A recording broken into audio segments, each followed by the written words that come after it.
Amigos, me fascina el libro de los Hechos, porque es el cristianismo en acción y muestra cómo aquellos creyentes vivieron su vida cristiana sobrenaturalmente. Y esta serie se llama ¿Cómo vivir sobrenaturalmente? Y cuando usted vive sobrenaturalmente, cuando usted está unido con el Señor Jesucristo, créalo o no, usted se va a encontrar en conflicto y en crisis.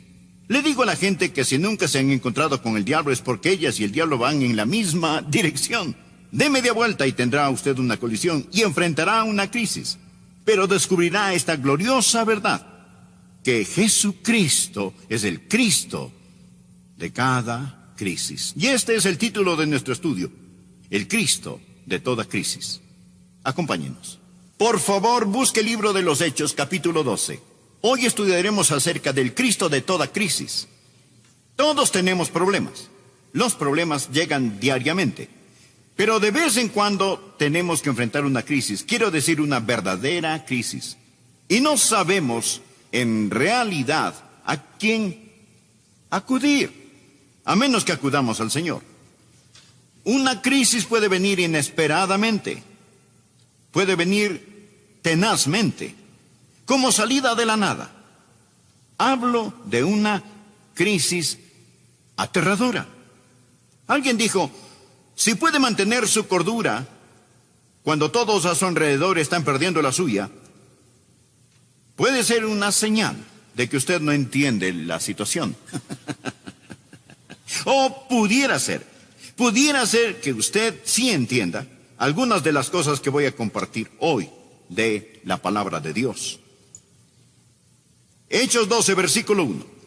En aquel mismo tiempo el rey Herodes echó mano a algunos de la iglesia para maltratarles, y mató a espada a Jacobo, hermano de Juan.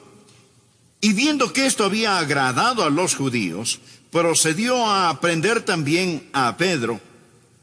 Eran entonces los días de los panes sin levadura, y habiéndole tomado preso, esto es, a Pedro, le puso en la cárcel, entregándole a 4 grupos de 4 soldados cada uno, para que le custodiasen, y se proponía sacarle al pueblo después de la Pascua. Así que Pedro estaba custodiado en la cárcel, pero la iglesia hacía sin cesar oración a Dios por él. Y cuando Herodes le iba a sacar, aquella misma noche estaba Pedro durmiendo entre 2 soldados, sujeto con 2 cadenas. Y los guardas delante de la puerta custodiaban la cárcel. Y he aquí que se presentó un ángel del Señor, y una luz resplandeció en la cárcel, y tocando a Pedro en el costado, le despertó diciendo, levántate pronto. Y las cadenas se le cayeron de las manos. Le dijo el ángel, cíñete y átate las sandalias. Y lo hizo así. Y le dijo, envuélvete en tu manto y sígueme. Y saliendo le seguía, pero no sabía que era verdad lo que hacía el ángel, sino que pensaba que veía una visión.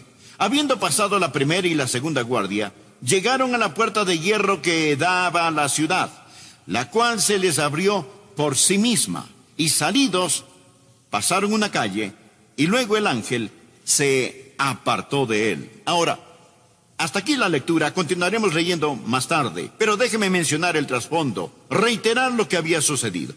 Herodes fue un hombre salvaje, cruel, impío y vil. Quería torturar, hostigar, perturbar la iglesia. Ya había apresado a Santiago, el hermano de Juan, y lo había condenado a muerte. Y vio que eso complació a la multitud y se dijo, bien, apresaré a Pedro. Y puso a Pedro en prisión. Y dijo, después de la Pascua, lo sacaré y lo haré más corto de estatura, le cortaré la cabeza. Herodes era un hombre absolutamente feroz, vil, diabólico y cruel. Esa era la situación y verdaderamente era una gran crisis. ¿Cómo enfrenta usted una crisis? ¿Qué hace en tiempos de crisis? Bien, quiero compartir con usted hoy 4 pensamientos. Por favor, anótelos. Los necesitará. Pueden necesitarlos ahora mismo. Algunos de los que me escuchan están en medio de una crisis genuina, pero si no, los llegará a estar. Primero, debemos respetar el misterio de la providencia de Dios. De la providencia de Dios. Al mirar este capítulo, hay una palabra que sobresale: providencia. Es decir, usted va a ver la escondida mano de Dios. Dios está trabajando, pero usted no puede ver a Dios trabajando. Usted puede estar en medio del caos ahora mismo. Parece que nada tiene sentido. Todo lo que pensó que estaba seguro, bien clavado, se desarma. Y el diablo está sacando los clavos. Escúcheme. Solo porque no tiene ningún sentido para usted, no significa que no tenga sentido. Muchos tenemos preguntas. Al mirar este capítulo podríamos decir: ¿por qué? ¿Por qué dejó Dios que Herodes fuera rey? ¿No es Dios Dios? ¿Cómo pudo Dios dejar que un tipo como Herodes fuera rey? Si yo fuera Dios, lo convertiría en un sapo. ¿Y por qué? ¿Por qué Santiago debió morir y Pedro ser liberado? ¿Por qué? ¿Es que Dios tiene favoritos? ¿Es Dios caprichoso? ¿O ha perdido el control? ¿Por qué suceden todas estas cosas? Amigo, quiero decirle algo. No vivimos de explicaciones. La vida no es un problema que debe ser resuelto, es un misterio que debe ser vivido. Y a veces usted tiene que retroceder y simplemente mirar lo que voy a llamar la escondida mano de Dios. Y usted necesita respetar eso. Algunas veces miramos lo que Dios hace y cómo pone sus colores en el cielo y decimos: Señor, lo estás haciendo bien. Y de pronto Dios lo embarra todo. Y decimos: Señor, lo arruinaste. ¿Se ha sentido así alguna vez? Señor, ¿por qué permitiste que esto suceda? Solo porque las cosas no tienen sentido para usted. No piense que no tienen sentido. Y solo porque no puede ver a Dios trabajando, eso no significa que Dios no esté trabajando. Aquí está Herodes con su poder diabólico, Santiago asesinado y Pedro liberado. Tenemos todas estas cosas trabajando juntas. La llamamos la soberanía de Dios, la llamamos la providencia de Dios. Anote al margen Romanos 8:28. Y sabemos que a los que aman a Dios, todas las cosas les ayudan a bien. Esto es, a los que conforme a su propósito son llamados. Ahora, la mayoría tenemos la idea de que vamos por la vida y la vida es buena, luego se pone mala y después se pone buena otra vez. Por lo general no es así. La vida no es 50 kilómetros de camino bueno, luego 10 kilómetros de camino malo, después otros 50 de camino bueno. No, por lo general la vida es como los rieles del tren. Un riel bueno y un riel malo. Y los dos rieles corren paralelamente. ¿Lo han notado eso? Cosas maravillosas están pasando y bendiciones, pero al mismo tiempo parece que hay ciertos problemas en la vida. No siempre podemos hacer que se solucionen. Ahora, bien, lo bueno y lo malo parecen correr en rieles paralelas. Ahora, muchos de nosotros no entendemos eso. Por ello deseamos llegar a los tiempos de vida donde nada malo acontece. Y decimos: me alegraré cuando los problemas terminen para hacer lo que deseo hacer. Si estudia, me alegraré cuando las clases terminen para empezar a hacer lo que quiero hacer. Si los hijos están pequeños, me alegraré cuando crezcan, así podré hacer lo que quiero hacer. Y si está enfermo, me alegraré cuando esté sano, así podré servir a Dios. No es la vida misteriosa. No es misteriosa. Existen las cosas malas y las cosas buenas. Dios, en el crisol de su sabiduría, mezcla estas cosas para su gloria. Y nosotros sabemos que todas las cosas ayudan a bien. Amigo, usted no vive por explicaciones. Usted nunca puede explicar a Dios. Usted vive por promesas que a lo mejor nunca puede explicarlas. ¿Sabe? Si fuera un niño se preguntaría: ¿por qué Dios pone vitaminas en las espinacas y no en los helados? Deje que Dios sea Dios. Usted debe respetar, escúcheme, el misterio de la providencia de Dios. Permítale a Dios ser Dios, y solo porque para usted no tiene sentido no significa que no tenga sentido. Y si se encuentra en una crisis, no demande entenderla. ¿Entendió? Segundo, debemos solicitar el ministerio del pueblo de Dios. Ahora, ¿cuál es el ministerio del pueblo de Dios? Es la oración. Veamos el versículo 5. Así que Pedro estaba custodiado en la cárcel, pero la iglesia hacía sin cesar oración a Dios por él. Este es un gran versículo en oración. Parecía que no había esperanza para Pedro. Él está bajo seguridad máxima. La puerta de la prisión está custodiada afuera por 2 guardias. Había 16 guardias custodiando a Pedro. Debió de haber sido bastante importante para contar con 16 guardias personales. Y más de eso, cada mano la tenía encadenada a un guardia.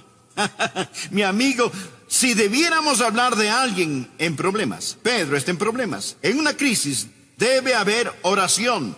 Y cuando no hay esperanza en el plano horizontal, siempre hay esperanza en el plano vertical. Quiero que miremos esta oración y nos detengamos ahí por un momento. Porque recuerde que cuando existe el misterio de la providencia de Dios, existe el ministerio del pueblo de Dios. Quiero que vea primero lo que voy a llamar la frecuencia de la oración. Veamos el versículo 5. La oración se hizo sin cesar. Ahora, ellos oraban y no dejaron de orar. Y seguramente se preguntaban, ¿por qué Dios no contesta nuestras oraciones? Pedro estaba en la cárcel y Dios parece no tener ningún apuro en sacarlo. Pero Dios está tratando de enseñarles una lección sobre oración, y una de las grandes lecciones acerca de la oración es persistencia. En segundo lugar, debe haber fervor en la oración. ¿Escuchó? Fervor en la oración. Las palabras sin cesar pueden traducirse intensamente. Oraban intensamente. Me pregunto qué sabemos acerca de orar intensamente. Pero le diré una cosa. Cuando usted esté en una crisis, aprende a orar intensamente. Muchos oramos esta mañana, pero me atrevo a decir que entre quienes me escuchan, si yo les preguntara a muchos, no podrían decirme específicamente por qué oraron esta mañana. Solo fue una oración general, sin ninguna intensidad.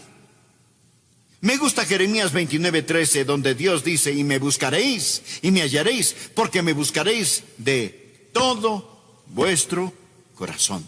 Una de las cosas de las cuales estoy tratando de curarme es la de la oración casual, de la oración sin intensidad, oración que cuesta poco. ¿Sabe que la Biblia llama a la oración una lucha? Una versión traduce Romanos 15:30 así: Pablo les suplica, les ruego, hermanos, por nuestro Señor Jesucristo y por el amor del Espíritu, que se unan conmigo en esta lucha y que oren a Dios por mí. Que se unan conmigo. Ha pensado en la oración como una batalla, como una lucha. A veces no tenemos ganas de orar, así que no oramos. Mi amigo, si hay un tiempo cuando usted debe orar, es cuando usted no siente ganas de orar. Ore hasta que tenga las ganas. Pero ore no solo frecuentemente, sino también fervientemente, y descubra la fraternidad de la oración. La Biblia dice que la iglesia oraba. Nuevamente, versículo 5, la iglesia hacía oración sin cesar. Eso quiere decir que se reunieron para orar. Jesús dijo, donde están 2 o 3 congregados en mi nombre, allí estoy en medio de ellos. Si 2 de vosotros se pusieran de acuerdo en la tierra acerca de cualquier cosa que pidieren, les será hecho por mi Padre que está en los cielos. Dios se complace cuando sus hijos oran, pero se complace mucho más cuando oran en fraternidad. No hay nada que nos pueda unir más como iglesia que la oración. Si usted ha tenido un compañero o compañera de oración, sabe que su corazón y el de la otra persona están eslabonados, y las veces que Dios visita cuando la iglesia ora son gloriosas y maravillosas. Es lo que llamamos la fraternidad de la oración. Esta clase de oración hizo la iglesia por Pedro. Y luego deseo que note la fe de la oración. La oración era a Dios. Era a Dios. Se hizo oración a Dios. No estaban orando el uno por el otro. No estaban orando para impresionarse mutuamente. Muchas de nuestras oraciones son pequeñas oraciones memorizadas. Escuché de un joven abogado recién graduado que abrió su nuevo y elegante firma. No tenía todavía clientes, ni siquiera tenía secretaria, pero tenía su nombre en la puerta. Escuchó pasos en el corredor, pensó que venía su primer cliente, tomó el teléfono para aparentar que estaba ocupada y dijo, lo siento, no puedo, no. Tal vez para el próximo jueves. Tengo un importante caso de una corporación el miércoles. Tal vez podamos arreglar algo para después. Colgó el teléfono. Para entonces el hombre estaba parado frente a su escritorio y dijo, sí, señor, ¿en qué puedo servirle? Y el hombre contestó, soy de la compañía de teléfonos, vengo a conectar su línea telefónica.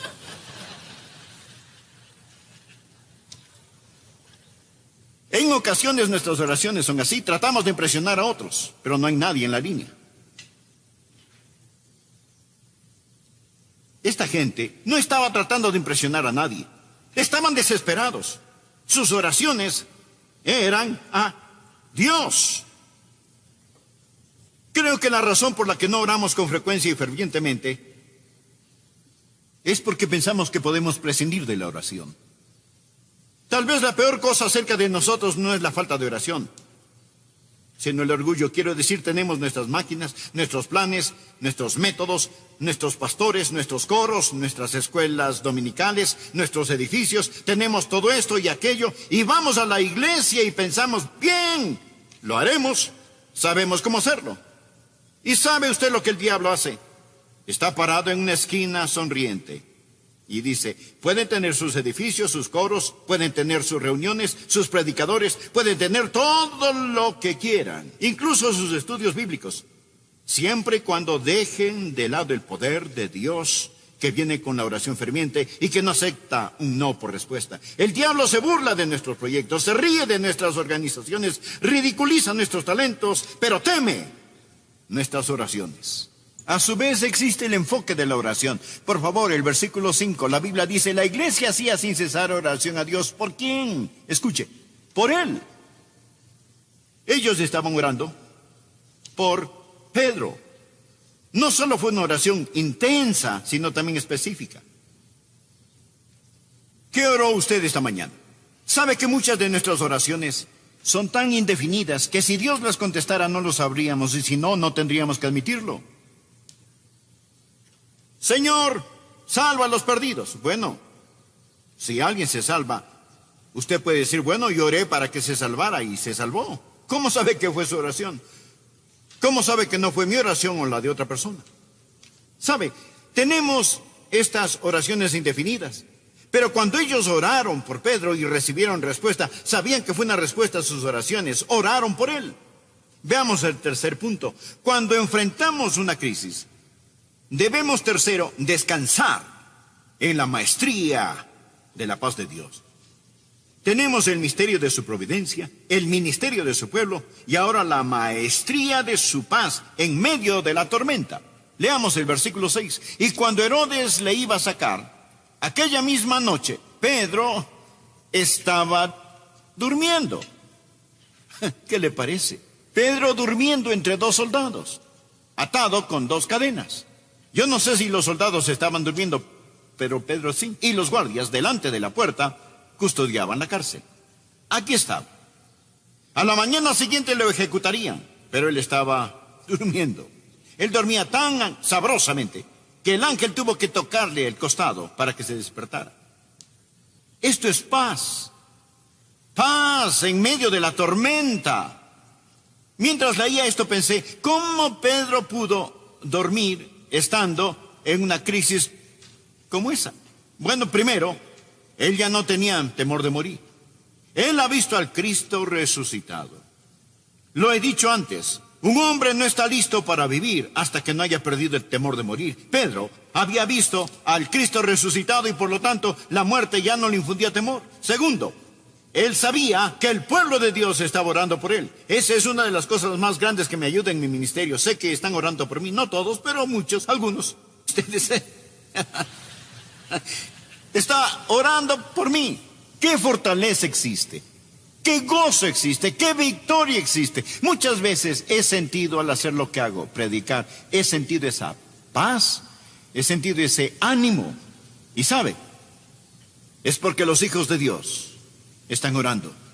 Respete el misterio de la providencia de Dios. Requiera el ministerio del pueblo de Dios, la oración.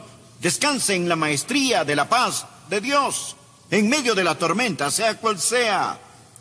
Tú guardarás en completa paz a aquel cuyo pensamiento en ti persevera, porque en ti ha confiado. Deje de mirar la tormenta y ponga su mirada en el Señor Jesucristo. Finalmente, cuarto, Regocíjese, regocíjese en la majestad del poder de Dios. Ahora, ¿piensa usted que Dios había perdido el control cuando Santiago fue ejecutado? ¿Que había perdido el control cuando Pedro fue puesto en la cárcel? De ninguna manera. Dios está en su trono. Algunos pudieron pensar que Dios era débil y que no podía hacer nada, o que a Dios no le importaba el asunto. Usted puede pensar en relación con su problema, usted dirá, ¿dónde está Dios? ¿Dónde está Dios? ¿Es Dios capaz o no le importó a Dios? Es interesante el notar que la liberación de Pedro llegó al último instante. Quiero decir, Dios se tomó su tiempo en este asunto. De hecho, toda esta historia se desarrolla sin premura. No había forma de que Pedro pudiese abrir las puertas de la prisión, pero sí había forma de que pudiese abrir la de la casa. No podemos cambiar el agua en vino, pero sí llenar los cántaros. No podemos levantar a Lázaro de la tumba, pero sí quitarle sus ropas funerales. Verá, hay cosas que podemos hacer y la oración nunca debe ser una excusa para la ociosidad. Necesitamos entender que debemos orar a Dios por nuestro pan cotidiano, pero la Biblia también dice, si alguno no quiere trabajar, tampoco coma. ¿No ama usted el balance de la palabra de Dios? Aquí Dios se mueve en poderosa majestad. Dios aún está en su trono. Bueno, se nos agota el tiempo. Mas el rey Herodes fue herido de muerte debido a su arrogancia y su orgullo y fue comido por los gusanos, algo verdaderamente repugnante. Con todo, usted puede ver la escondida mano de Dios en todo esto. Bien, escúcheme. Si está en una crisis y Dios no lo libera, recuerde que Él no liberó a Santiago. Y no es porque Dios no pueda hacerlo. Y si Dios no está trabajando de acuerdo a lo que usted pueda ver, eso no significa que Dios no esté trabajando. Y si lo malo parece tener éxito, recuerde que el éxito de lo malo es temporal. Woodrow Wilson dijo una vez, prefiero fallar temporalmente con una causa que finalmente triunfará, que tener éxito temporalmente con una causa que finalmente fracasará. Bien, si usted está en una crisis, y algunos de ustedes están en verdaderas crisis, déjeme darle 4 cosas para que las recuerde. Primero, no demande el entender. Nunca lo entendería. Segundo, recuerde el recurso de la oración. Tercero, ponga sus ojos en Dios y descanse en su amor. Y cuarto, espere que el poder de Dios se mueva en su tiempo y a su manera. Amigo, Él lo hará. Él es el Cristo de toda crisis. Amado amigo, existe una crisis que le ayudará en todas las otras crisis, y esta es cuando usted recibe a Cristo como su Salvador y Salvador personal. Esa es una crisis, pero buena. Existe un tiempo en el cual usted pasa de muerte a vida, de tinieblas a la luz, del infierno al cielo, al depositar su fe en Jesús. ¿No cree que es tiempo que lo haga? ¿Realmente? ¿No desea saber que es salvo? ¿No le gustaría tener esa gran seguridad de que cuando usted muera